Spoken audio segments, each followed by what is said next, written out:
Hi friends, நான் உங்கள் ஆனந்த். இன்றைக்கி நம்ம எதை பற்றி பார்க்க போகிறோம் அப்படின்னா, தனுக்கா கம்பெனி தயாரிக்கக்கூடிய ஒன் கில் அப்படிங்கிற ஒரு களைக்கொல்லியை பற்றி பார்க்க போகிறோம். இந்த ஒன் கில் அப்படிங்கிற களைக்கொல்லி வெங்காயத்துக்கு யூஸ் பண்ணுறது. இது எப்போ யூஸ் பண்ணுறது அப்படின்னா, நடவு செய்து 15லேருந்து 20 நாட்களுக்குள்ளே யூஸ் பண்ணுறது. இது ஒரு ஏக்கருக்கு 400 ml. பேக்கிங் பார்த்தீங்கன்னா 250லேருந்து 400 ml வரைக்கும் கிடைக்கும். இதில் 2 கெமிக்கல் சேர்த்து மிக்ஸ் பண்ணி கொடுத்துருக்காங்க. அட்வான்ஸ் டெக்னாலஜியில் 2 கெமிக்கல் மிக்ஸ் பண்ணி கொடுத்துருக்காங்க. இந்த கெமிக்கல் அகண்ட இலை களைகளையும் குறுகிய இலை களைகளையும் கட்டுப்படுத்தக்கூடியது. அகண்ட இலை களைகள் அப்படின்னு பார்த்தீங்கன்னா இமேஜில் இருக்கும். கோரைப்புல் போன்ற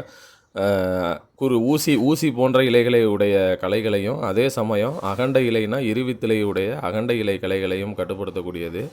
இது வெங்காயத்தில் மட்டும் யூஸ் பண்ணக்கூடிய களைக்கொல்லி. இது ஒரு ஏக்கருக்கு 400 ml மட்டுமே யூஸ் பண்ணோம். அதுக்கு மேலே யூஸ் பண்ணக்கூடாது.